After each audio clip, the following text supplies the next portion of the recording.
Hello everyone, this is Ankit Shukla and welcome to the logical accounting.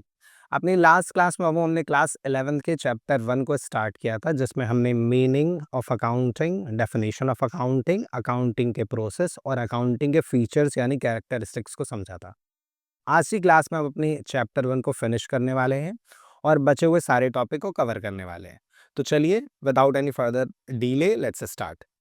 तो जो पहली चीज़ हमें डिस्कस करनी है फीचर्स के बाद, वो है ऑब्जेक्टिव ऑफ अकाउंटिंग। अब देखो, अगर तुम्हारी डीके गोयल की बुक होगी तो उसमें मल्टीपल पॉइंट्स दिए होंगे, जैसे ऑब्जेक्टिव ऑफ अकाउंटिंग अलग दिया होगा, एडवांटेज अलग दिया होगा, uses, benefits, merits of accounting अलग दिया होगा। बट अंडरस्टैंड दिस पॉइंट कि इसमें से एग्जाम में कुछ भी तुमसे पूछा जा रहा है, चाहे ऑब्जेक्टिव हो, एडवांटेज हो, मेरिट्स हो, यूजेस हों, बेनिफिट्स हों, ठीक है, तुम यही 5 पॉइंट बाबू मेंशन कर देना और वो सही होगा। क्योंकि अंडरस्टैंड दिस पॉइंट कि किसी भी चीज़ का जो ऑब्जेक्टिव होता है वही उसका एडवांटेज होता है, वही उसका यूज़ होता है, वही उसकी मेरिट होती है, वही उसके बेनिफिट होते हैं एंड सो ऑन। तो बुक को लेंदी करने के लिए, उसमें मल्टीपल पेजेस ऐड करने के लिए अलग-अलग टॉपिक से राइटर ने ये चीज़ ऐड कर दी है, जिसका कोई पॉइंट बनता नहीं है और बच्चे भी कन्फ्यूज़ होते हैं। तो बेटर तुम ये 4-5 जो मुझे ईज़ी पॉइंट लगे वो मैंने यहाँ मेंशन कर दिए हैं और कुछ भी पूछे तुम ये मेंशन कर सकते हो, राइट? चलो, तो देखते हैं कि व्हाट इज़ द ऑब्जेक्टिव और यूजेस और एडवांटेज और मेरिट्स ऑफ अकाउंटिंग। देखो, अपनी लास्ट क्लास में हमने अकाउंटिंग के 2 प्राइमरी ऑब्जेक्टिव को डिस्कस किया था। क्या था हमारा प्राइमरी ऑब्जेक्टिव? एक, टू नो फाइनेंशियल परफॉर्मेंस यानी बिजनेस कैसा परफॉर्म कर रहा है, और दूसरा टू नो फाइनेंशियल पोजीशन यानी बिजनेस में एसेट और लायबिलिटी की सिचुएशन क्या है, राइट? प्रॉफिट लॉस क्या बिजनेस अर्न कर रहा है और एसेट लायबिलिटी की सिचुएशन क्या है। तो अपने ऑब्जेक्टिव में तुम ये 2 पॉइंट पहले ऐड कर सकते हो। क्या ऐड कर सकते हैं सर हम? एक तो हम ऐड कर सकते हैं कि अकाउंटिंग का ऑब्जेक्टिव है टू नो फाइनेंशियल परफॉर्मेंस यानी कि बिजनेस प्रॉफिट कमा रहा है या लॉस कमा रहा है और कितना कमा रहा है, और दूसरा टू नो फाइनेंशियल पोजीशन यानी कि अकाउंटिंग का एक ऑब्जेक्टिव ये भी है कि हम पता करें कि बिजनेस में एसेट्स और लायबिलिटी की क्या सिचुएशन है, right? Apart from these two कुछ एक्स्ट्रा ऑब्जेक्टिव हम ऐड कर सकते हैं। जैसे पहला एक अकाउंटिंग का ऑब्जेक्टिव हो सकता है टू कीप और maintain a systematic record of transaction. Accounting का एक ऑब्जेक्टिव ये है कि वो ट्रांजैक्शन को एक सिस्टमैटिक ऑर्डर में अपने पास मेंटेन करता है, रिकॉर्ड करता है, ठीक है। Next, prevent and detect error and fraud. अगर हम देखो किसी भी चीज़ की प्रॉपर अकाउंटिंग कर रहे हैं, चीज़ों को सही तरीके से रिकॉर्ड कर रहे हैं, तो अगर कुछ मिस्टेक होगी, कहीं कुछ चोरी होगी, कुछ गलती होगी, कुछ फ्रॉड होगा, तो हम उसे ईज़िली डिटेक्ट कर सकते हैं, ठीक है, ढूँढ सकते हैं। या फिर अगर हमारे पास प्रॉपर रिकॉर्डिंग, देखो दुकान में सीसीटीवी कैमरा लगा होता है तो उससे क्या होता है, उससे जो आपके यहाँ एम्प्लॉइज़ काम करते हैं उनको लगता है कि हाँ, if I will do anything I will get caught, right? तो वो सीसीटीवी कैमरा सिर्फ़ बाद में चीज़ों को पता करने में हेल्प नहीं करता है। वो पहले से लोगों को ये चीज़ मन में डर भी क्रिएट करता है कि हाँ, हमें ये काम नहीं करना चाहिए, राइट? तो अगर हमारे पास अकाउंटिंग होगी यानी सिस्टमैटिक रिकॉर्ड होगा, तो गलती बाद में होगी, उससे पहले ही लोग क्या करेंगे, मिस्टेक करने से यानी गलती करने से डरेंगे। क्योंकि हमारे पास एक सिस्टमैटिक रिकॉर्ड होगा, तो अगर उसमें कुछ चीज़ें गलत होंगी, तो वो पता चल सकती हैं बाद में, इसीलिए लोग उस चीज़ को अवॉइड करेंगे। तो अकाउंटिंग करने की वजह से हम चीज़ों को, फ्रॉड वगैरह को काफ़ी हद तक प्रिवेंट भी करते हैं, ठीक है? चलो, last point, assisting management in decision making. देखो, जब हमारे पास एक प्रॉपर रिकॉर्ड होगा, हम मैनेजमेंट को हेल्प कर सकते हैं फ्यूचर पॉलिसीज़ बनाने के लिए। जैसे अगर फ्यूचर में हमें कुछ नया प्रोजेक्ट सेटअप करना है, या हमें देखना है कि हम लास्ट जो हमने बिज़नेस में प्रोजेक्ट एक नया लगाया था, उसकी क्या सिचुएशन रही। तो हम अपने लास्ट ईयर के प्रॉफिट लॉस बैलेंस शीट वगैरह को देख के ये चीज़ जज कर सकते हैं कि हाँ, हमारा बिज़नेस कैसा परफ़ॉर्म कर रहा है। हमें कहाँ पे खर्चों को कम करने की ज़रूरत है और फ्यूचर में अपने बिज़नेस को किस तरीके से ले जाने की ज़रूरत है, राइट? तो मैनेजमेंट को डिसीज़न मेकिंग में भी अकाउंटिंग क्या करती है, हेल्प करती है। तो ये 5 पॉइंट हमारे हो गए जो बहुत ईज़ी हैं। प्रॉफिट लॉस पता करना, एसेट लायबिलिटी पता करना, ट्रांज़ैक्शन को सिस्टमैटिक तरीके से रिकॉर्ड करना, एरर और फ्रॉड्स को प्रिवेंट करना, और अगर हो गए तो उन्हें डिटेक्ट करना, और लास्ट में मैनेजमेंट को असिस्ट करना, हेल्प करना इन डिसीज़न मेकिंग, राइट? चलो, आगे बढ़ते हैं बाबू। अगला जो पॉइंट हमारा, वो है accounting as a source of information. अच्छा, accounting as a source of information का मतलब क्या है? देखो, अगर हमारे पास ट्रांजैक्शन का सिस्टमैटिक रिकॉर्ड होगा अकाउंटिंग की वजह से, तो क्या उस रिकॉर्ड को हम एज अ इंफॉर्मेशन यूज कर सकते हैं? बिल्कुल यूज कर सकते हैं सर, क्योंकि हमारा रिकॉर्ड पास्ट ट्रांजैक्शन का है, तो उसके बेसिस पे अगर हमें कुछ नॉलेज लेनी है, कुछ चीज़ें जाननी है, कुछ इन्फॉर्मेशन चाहिए, तो अकाउंटिंग उसमें हेल्प करती है। यानी इसके बेसिस पे हम बोल सकते हैं कि हम अकाउंटिंग को as a information source use कर सकते हैं, ठीक है? सही बात है। अकाउंटिंग को इंफॉर्मेशन सोर्स की तरह यूज़ किया जा सकता है, उससे इंफॉर्मेशन ली जा सकती है।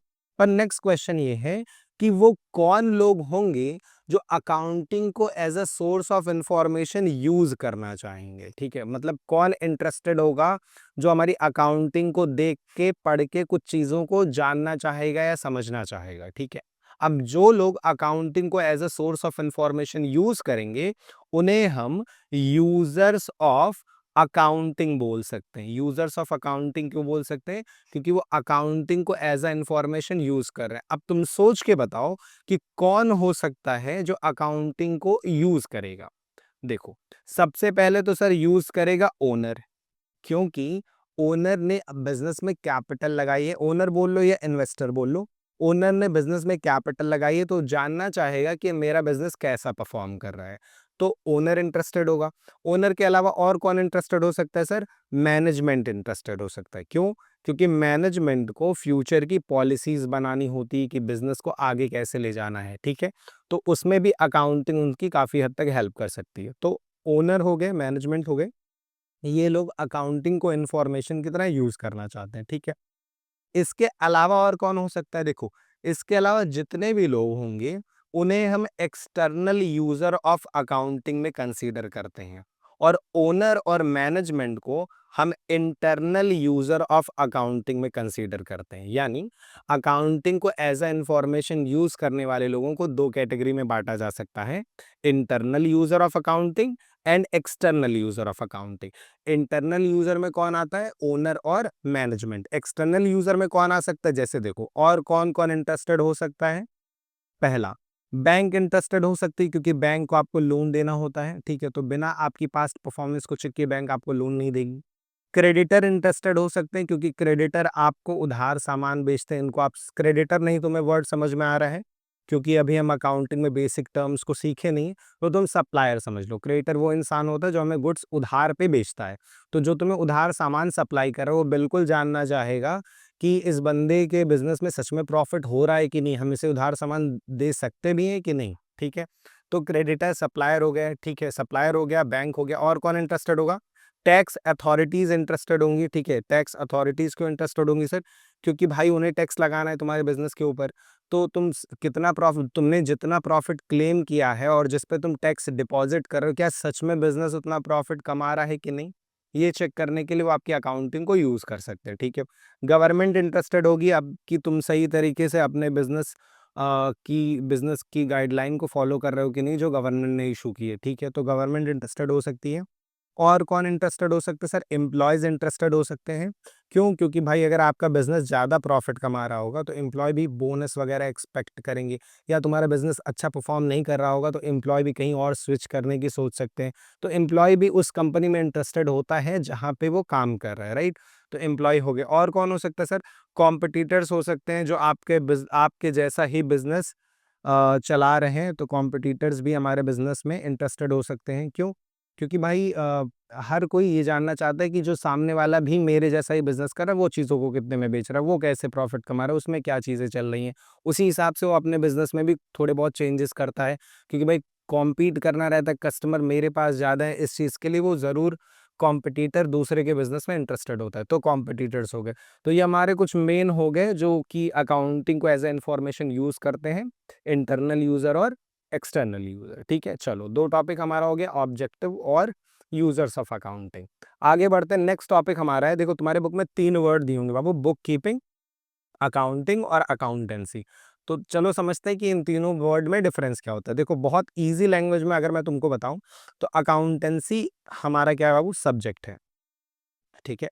जिस सब्जेक्ट की आप पढ़ाई कर रहे हो, उसे हम अकाउंट्स भी बोलते हैं, और अकाउंटेंट, ध्यान देना, अकाउंट्स है, अकाउंट से अकाउंट नहीं है। तो जिस सब्जेक्ट की हम पढ़ाई कर रहे हैं उसे हम अकाउंट्स भी बोलते हैं और अकाउंटेंसी भी बोलते हैं। तो अकाउंटेंसी क्या है? Accountancy is the subject matter of accounting. तो ये तुम्हें क्लियर होगा कि अकाउंटेंसी क्या है। अकाउंटिंग क्या है बाबू? अकाउंटिंग वो प्रोसेस है जिसको फॉलो करके हम किसी बिजनेस का प्रॉफिट या लॉस निकालते। तो अकाउंटिंग क्या है? Process of finding financial performance and financial position. Short में लिख दिया, समझ जाना। तो अकाउंटिंग क्या होती है? देखो, अकाउंटेंसी क्या है? सब्जेक्ट है जिसकी हम पढ़ाई कर रहे हैं। अकाउंटिंग क्या है? वो प्रोसेस जिसको फॉलो करके हम किसी बिजनेस के फाइनेंशियल परफॉर्मेंस और फाइनेंशियल पोजीशन, यानी बिजनेस क्या प्रॉफिट लॉस कमा रहा है और उसकी क्या एसेट लायबिलिटी की सिचुएशन, उसको समझते हैं। ठीक है। अच्छा, अकाउंटिंग में क्या क्या चीजें इन्वॉल्व होती हैं? तो अगर तुमको याद हो तो हमने अकाउंटिंग का प्रोसेस पढ़ा था, जिसमें हमने पढ़ा था कि सबसे पहले ट्रांजैक्शन को आइडेंटिफाई करते हैं, बाउचर बनाते हैं, फिर हम ट्रांजैक्शन को क्या करते हैं? रिकॉर्ड करते हैं। फिर रिकॉर्डिंग के बाद हम ट्रांजैक्शन को क्लासीफाई करते हैं। फिर उसके बाद हम उसको समराइज करते हैं। फिर हम उसको एनालाइज करके बिजनेस का रिजल्ट पता करते हैं। ठीक है, ये सारी चीजें अकाउंटिंग में आती हैं। ठीक। अच्छा, तो अकाउंटिंग में ये जो रूटीन वर्क है, अगर तुमको प्रोसेस याद हो तो मैंने बताया था कि रिकॉर्डिंग और क्लासिफाइंग का process through out the year चलता रहता है, पर समराइजेशन और एनालिसिस ऑफ डेटा ये हम करते हैं ईयर एंड पे, जहां हम फाइनल अकाउंट बना के बिजनेस का प्रॉफिट लॉस बनाते हैं। तो ये जो रूटीन वर्क है, ट्रांजेक्शन को रिकॉर्ड करना और क्लासिफाई करना, जो थ्रू आउट द ईयर चलता है, इसी को बाबू बुक कीपिंग कहा जाता है। तो बुक कीपिंग का मतलब keeping transaction systematically in the books. Transaction को सिस्टमैटिकली बुक में रखना, यानी रिकॉर्ड करना, क्लासिफाई करना ही क्या है? बुक कीपिंग है। तो बुक कीपिंग में क्या चीजें आती है बाबू? रिकॉर्डिंग और क्लासिफाइंग। ये जो रूटीन वर्क वाला हमारा काम था, ये बुक कीपिंग में आ गया। और इसके अलावा सारी चीजें अकाउंटिंग का पार्ट है। तो हम बोल सकते हैं इस हिसाब से कि अकाउंटेंसी एक बहुत बड़ा सर्कल है जिसके अंदर हम अकाउंटिंग पढ़ रहे हैं, और अकाउंटिंग के अंदर एक छोटे से हिस्से को हम क्या बोलते हैं? बुक कीपिंग बोलते हैं। चलो, आई होप तुमको एक बेसिक डिफरेंस क्लियर हो गया कि बुक कीपिंग, अकाउंटिंग और अकाउंटेंसी में क्या डिफरेंस है। एक हमारा सब्जेक्ट है अकाउंटेंसी, और अकाउंटिंग वो चीज है जो हम अकाउंटेंसी के अंदर सीखते हैं, और बुक कीपिंग अकाउंटिंग का ही एक छोटा सा पार्ट होता है। राइट। चलिए आगे बढ़ते हैं बाबू। अगर नेचर ऑफ जॉब की बात करें तो देखो, ये तो रूटीन वर्क हो गया। ठीक है, रूटीन अभी हमने थोड़ी देर पहले समझा कि ये हर दिन करना पड़ता है। ठीक है, पर ये रूटीन वर्क नहीं है, ये हमारा है एनालिटिकल इन नेचर। ठीक है, मतलब कि इसको हम परफॉर्म करते हैं ईयर एंड पे। ठीक है, इसको कौन परफॉर्म कर सकता है? जूनियर स्टाफ परफॉर्म कर सकता है, जिसको अकाउंटिंग की बेसिक नॉलेज है, वो भी रिकॉर्डिंग और क्लासिफाइंग कर सकता है।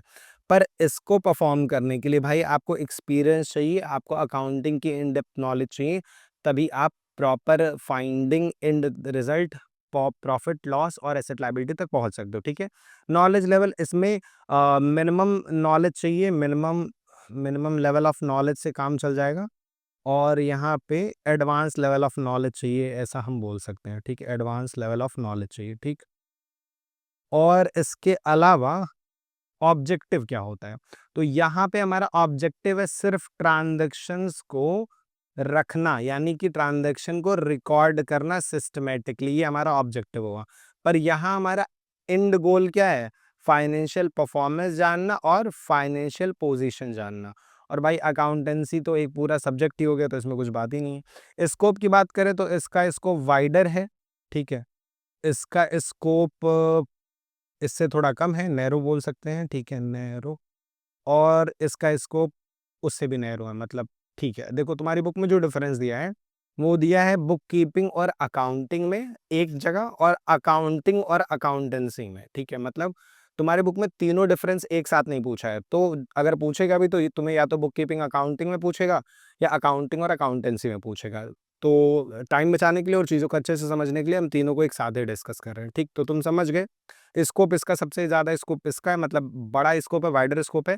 और इसके अंदर अकाउंटिंग आती तो हम बोल सकते हैं कि अकाउंटिंग का स्कोप अकाउंटेंसी से छोटा है, और बुक कीपिंग अकाउंटिंग के अंदर आती तो हम बोल सकते हैं कि बुक कीपिंग का स्कोप अकाउंटिंग से भी छोटा है। ठीक, तो इन दोनों में अगर कंपेयर करें तो इसका स्कोप बड़ा हो गया, इसका स्कोप छोटा हो गया। राइट। चलो, तो आई होप तुमको बुक कीपिंग, अकाउंटिंग और अकाउंटेंसी, इन तीनों में डिफरेंस एकदम अच्छे से क्लियर हो गया। ये देखते हैं नेक्स्ट हमारा जो टॉपिक है, वो है बाबू सब फील्ड या ब्रांचेस ऑफ अकाउंटिंग। देखो, अकाउंटिंग में भी बहुत सारी मल्टीपल ब्रांचेस होती हैं अकाउंटिंग की। ठीक है, तो क्या होती है उन्हें समझते हैं। देखो, इस टॉपिक को समझने के लिए थोड़ी देर के लिए तुम मान लो कि अकाउंटिंग का मतलब होता है ट्रांजैक्शंस को रिकॉर्ड करना फॉर सम ऑब्जेक्टिव। सिर्फ इस टॉपिक को समझने के लिए हम मान लेते हैं कि अकाउंटिंग का मतलब होता है कि चीज़ों को सिस्टमैटिक तरीके से रिकॉर्ड करना। और क्यों रिकॉर्ड करना? क्योंकि हमारा कुछ ऑब्जेक्टिव है उसको फुलफिल करने के लिए। अब ऑब्जेक्टिव क्या है, उसके बेसिस पे अकाउंटिंग का टाइप चेंज हो जाता है। जैसे अगर मेरा ऑब्जेक्टिव किसी भी बिजनेस का प्रॉफिट या लॉस पता करना है और उसकी एसेट और लाइबिलिटी के बारे में जानना है, तो उस अकाउंटिंग को हम बोलते हैं बाबू फाइनेंशियल अकाउंटिंग। पर अगर मेरा ऑब्जेक्टिव टोटल कॉस्ट पता करना हो गया, या पर यूनिट कॉस्ट पता करना हो गया, या बजट बनाना हो गया, मान लो हम कोई नया प्रोडक्ट बनाना चाहते हैं और उसके लिए हमें बजट बनाना है, तो वो हो गया। या फिर एक स्टैंडर्ड कॉस्टिंग करनी होगी, मतलब कि कॉस्ट आइडियली कितनी होनी चाहिए ये पता करना हो गया। मतलब कॉस्ट से रिलेटेड जितनी चीजें होती हैं, अगर उस सब की वजह से हम कुछ अकाउंटिंग कर रहे हैं, कुछ हिसाब किताब कर रहे हैं, तो उस अकाउंटिंग को हम क्या बोलते हैं? Cost accounting. यानी फाइनेंशियल अकाउंटिंग वो अकाउंटिंग है जहां हम हिसाब किताब कर रहे हैं बिजनेस का प्रॉफिट लॉस जानने के लिए। कॉस्ट अकाउंटिंग वो अकाउंटिंग है जहां हम अकाउंटिंग कर रहे हैं total cost, per unit cost और कॉस्ट कंट्रोल वगैरह के लिए।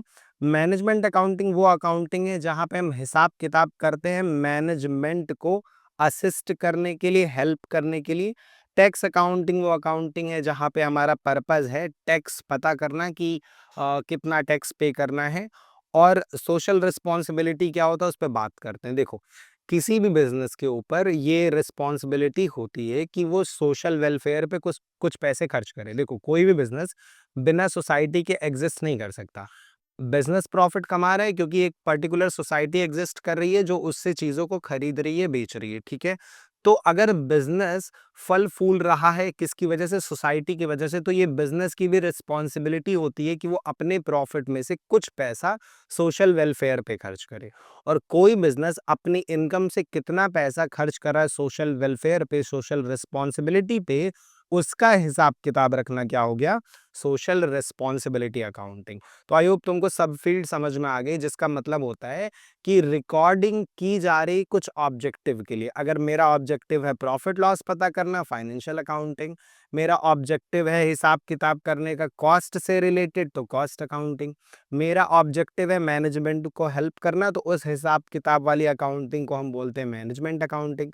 अगर मेरा ऑब्जेक्टिव है टैक्स पता करना, ठीक है, कि कितनी टैक्स लायबिलिटी होगी और इसलिए मैं हिसाब किताब कर रहा हूँ, अकाउंटिंग कर रहा हूँ, तो वो टैक्स अकाउंटिंग होगी। और सोशल वेलफेयर पे, सोशल रिस्पॉन्सिबिलिटी पे मेरा बिजनेस कितना खर्चा कर रहा है, उसका हिसाब किताब रखना हो गया सोशल रिस्पॉन्सिबिलिटी अकाउंटिंग, राइट। चलो, तो आई होप आपको ये टॉपिक एकदम अच्छे से क्लियर हो गया। बढ़ते अपने चैप्टर के एकदम लास्ट टॉपिक पे, जो कि हमारा है limitations of accounting. Limitation of accounting का मतलब हो गया कि वो क्या चीजें हैं जो अकाउंटिंग नहीं कर सकता। जैसे सबसे पहले तुम समझ लो कि ये वाला पॉइंट, हाँ, इग्नोरेंस ऑफ क्वालिटेटिव इंफॉर्मेशन। अगर तुमको याद हो तो अकाउंटिंग के डेफिनेशन में हमने सीखा था कि अकाउंटिंग ट्रांजैक्शन को रिकॉर्ड करती मनी के टर्म्स में। यानी जिस चीज को हम क्वांटिफाई कर सकते हैं, नंबर में मेजर कर सकते हैं, सिर्फ उन्हीं चीजों को अकाउंटिंग रिकॉर्ड करती है।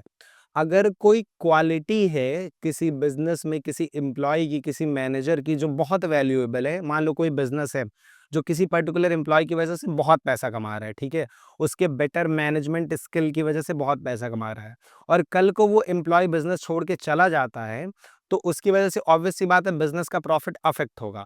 पर किसी भी पर्सन की मैनेजरियल स्किल को, उसकी क्वालिटी को हम मनी के टर्म्स में मेजर कर नहीं सकते। इस वजह से वो इंफॉर्मेशन रिकॉर्ड नहीं होगी। मतलब मेरा प्रॉफिट तो डिक्रीज हो जाएगा अचानक से, पर उसको मैं कहीं दिखा नहीं सकता हूं कि मेरा प्रॉफिट अचानक से क्यों कम हो गया, ठीक है। तो ये एक अकाउंटिंग की लिमिटेशन है कि वो क्वालिटेटिव इंफॉर्मेशंस को क्या कर देती है? इग्नोर कर देती है, सिर्फ उन्हीं चीजों को रिकॉर्ड करती है जिसको हम क्वांटिफाई कर सकते हैं, नंबर्स में लिख सकते हैं, ठीक है। सेकेंड चीज, based on historical cost. Based on historical cost क्या है समझो। अकाउंटिंग में जब हम गैप पढ़ेंगे, जनरली एक्सेप्टेड अकाउंटिंग प्रिंसिपल के बारे में, तो उसमें एक कॉन्सेप्ट होता है वो historical cost concept. Historical cost concept ये बोलता है कि जो भी बिजनेस में एसेट्स परचेज की जाती हैं वो उसकी ओरिजिनल प्राइस पे रिकॉर्ड होंगी। तो जैसे मान लो तुमने एक प्रॉपर्टी खरीदी 10 लाख रुपए की, एक जमीन खरीदी 10 लाख रुपए की, ठीक है। तो तुम अपनी बैलेंस शीट में एसेट साइड पे दिखा दोगे लैंड नाम से एक प्रॉपर्टी 10 लाख रुपए की। अब आज से मान लो 15-20 साल बाद उस लैंड की वैल्यू मार्केट में काफी बढ़ जाएगी, मान लो उसकी वैल्यू बढ़ के हो गई 1 करोड़। पर चूंकि अकाउंटिंग हिस्टोरिकल कॉस्ट कॉन्सेप्ट को फॉलो करता है, हम उसको अभी भी 10 लाख रुपए पे ही रिकॉर्ड करेंगे। यानी जो मेरी बैलेंस शीट होगी वो एसेट को 10 लाख रुपए पे दिखा रही है, पर एक्चुअल में उसके मार्केट वैल्यू 1 करोड़ रुपीज है, राइट।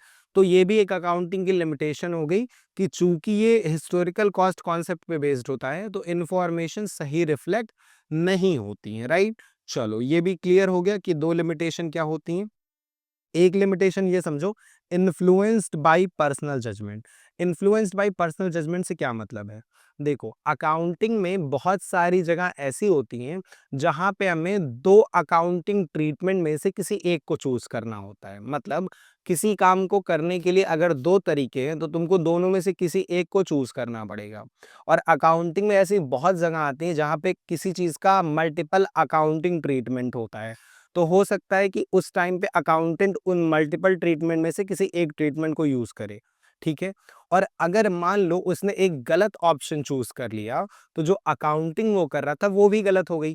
यानी उसके पर्सनल जजमेंट की वजह से, पर्सनल डिसीजन की वजह से अकाउंटिंग इन्फ्लुएंस हो सकती है, ठीक है। तो ये भी एक लिमिटेशन हो गई। जहां पे देखो हमें डिसीजन नहीं लेना होता, मतलब कि फिक्स्ड है कि ऐसे ऐसे ही चीजें होती हैं और ऐसे ऐसे ही करना है, उसमें ऑप्शन नहीं है। तो वहां पे ये बायसनेस नहीं आएगी।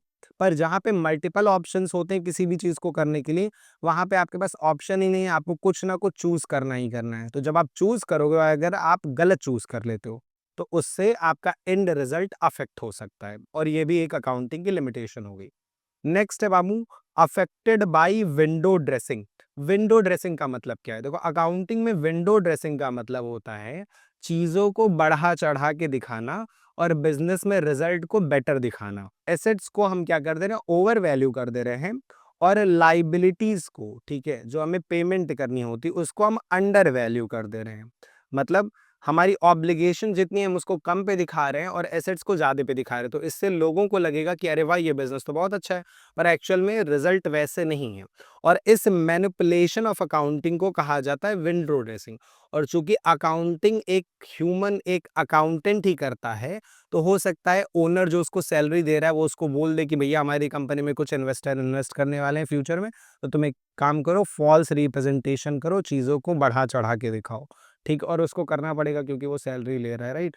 तो इस केस में हमारी अकाउंटिंग अफेक्ट हो सकती है। चलो, लास्ट पॉइंट है बाबू, अनसुटेबल फॉर फोरकास्टिंग। देखो, बिजनेस एनवायरनमेंट, इसको दो तरीके से हम समझ सकते हैं। पहला, जहां पे इतनी सारी चीजें गलत हैं वहां पे उन चीजों के बेसिस पे, उस रिकॉर्डिंग के बेसिस पे कुछ डिसीजन लेना, चांसेस है कि वो डिसीजन तुम्हारा गलत हो, अनसूटेबल हो, राइट। एक तो ये पॉइंट ऑफ व्यू हो गया। दूसरा पॉइंट ऑफ व्यू हम ये बोल सकते हैं कि बिजनेस बहुत डायनामिक इन नेचर है। देख रहे हो चीजें कितनी तेजी से बदलती हैं। आज से 5 साल पहले जो चीजें थी वो आज नहीं है, और आज जो है, आज से 5-10 साल बाद चीजें और ज्यादा अपग्रेड होंगी। तो और ये सारी चीजें, ये टेक्नोलॉजी बिजनेस में भी इन्वॉल्व हो रही है। तो बहुत तेजी से बिजनेस चेंज हो रहा है, बिजनेस एनवायरनमेंट चेंज हो रहा है। और जहाँ पे चीज़ें इतनी डायनामिक हैं, इतनी चेंजिंग हैं, वहाँ पे हम पास्ट रिकॉर्डिंग, पास्ट अकाउंटिंग के बेसिस पे अगर कुछ फोरकास्ट कर रहे हैं, फ्यूचर के लिए कुछ गेस कर रहे हैं, तो वो सही नहीं है। तो हम ये भी बोल सकते हैं कि अकाउंटिंग फोरकास्टिंग के लिए क्या है? अनसुटेबल है। And with this our chapter 1 basics of accounting, जिसमें मीनिंग, ऑब्जेक्टिव, लिमिटेशन, फीचर वगैरह वगैरह हमें पढ़ना था, वो सारी चीज़ें हो गई है खत्म। अगर तुम्हारी बुक में कोई ऐसा टॉपिक है जो तुमको लग रहा है शायद मिस हो गया है, तो feel free to comment in the video और उस टॉपिक को हम अगली वीडियो में डिस्कस कर लेंगे। Till then keep learning, keep enjoying, and in the next video will start a new chapter.